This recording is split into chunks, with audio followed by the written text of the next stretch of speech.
What do you mock. think his thorn in his flesh? We can unwrap Paul, and you said Paul is suffering from something, Yeah, a sin or something. What is it? yeah. I mean, think it through. I mean, you just gotta like think, what would Paul feel very guilty about? Let's assemble this. This is going to be controversial. Whatever, I'll say it. What this, this is what I believe is the case. Can't be sure, but I'm pretty sure this is what's going on. Like, why is Paul so like hammering in the homosexuality in Romans? Like, what is he pushing up against? And what exactly is it that someone would discover about himself at a certain point and then discover that that behavior is illicit and condemned in the Torah? I mean, this is, I don't He think this liked is the, bacon. this is like, no, it's Just not kidding, I'm kidding.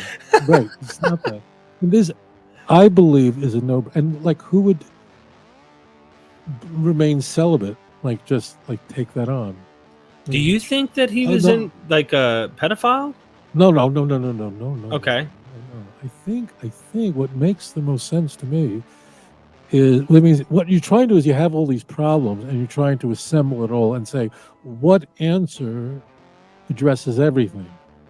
And Okay. that means that's what you're doing. You're going, okay, we have all these questions, and then you're doing it. It's like an Occam's razor. What's the simplest explanation, which requires the fewest hypotheses, fewest guesses?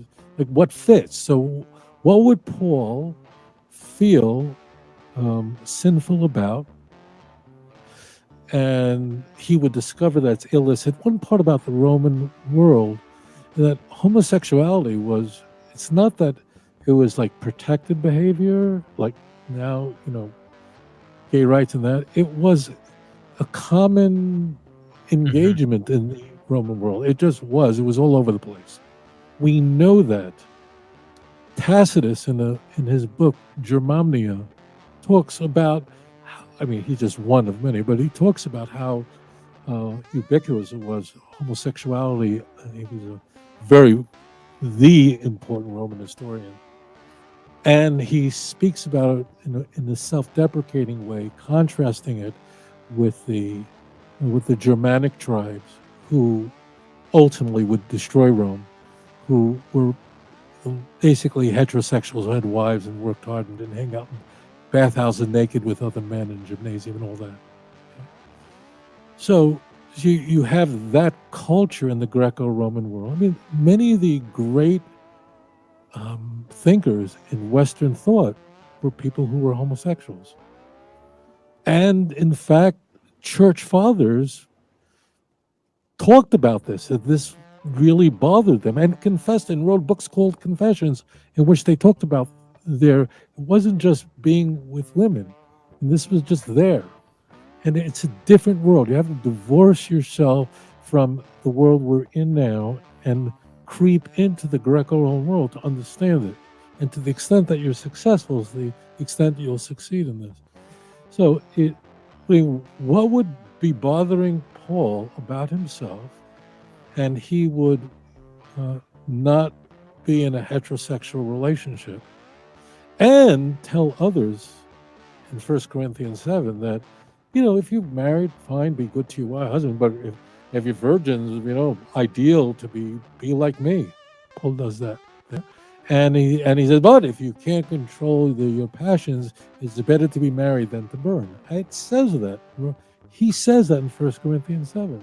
So, I don't know. I mean, like, there's not. So what you're doing is you have all these question marks. Okay. Now, whatever I'm speaking to you, the viewer, whatever your views are, it's not germane to this. We're trying to examine history. What would a person like Paul discover about the Torah that would make him feel utterly irredeemable, utterly sinful, and his body wretched, and that there was no hope for him? What? He liked poor, you jokingly, that's what it can't be. Jews love keeping Shabbat. We love it. Just if you're not Jewish, just take my word for it. We don't find it a burden. We love putting on phylactery. We love praying to God 3 times a day. We love talking to God. We love the Torah. Okay? It's only the outsiders who think this is tough. We love it. Okay. So you could I can't. It's so transparent to me that he was struggling with this, and that's why he pushes hard against it in his indisputed writings. In like And for this is why he Romans felt, chapter 1, where he that's right, Romans chapter 1. That's right, where he explodes with this, and then adds on female homosexuality into it as well, which is not in the Torah.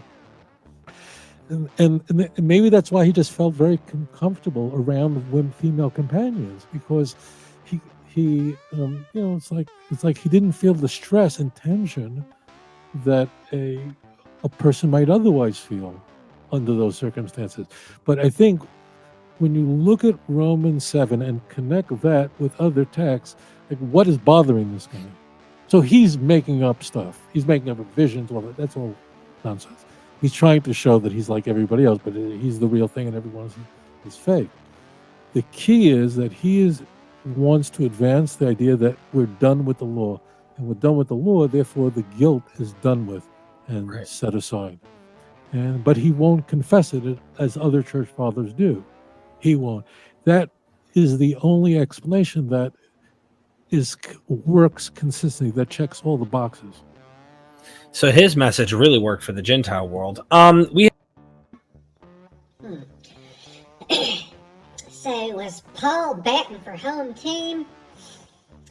Well, in the iconic words of Jay from Jay and Silent Bob, He loves the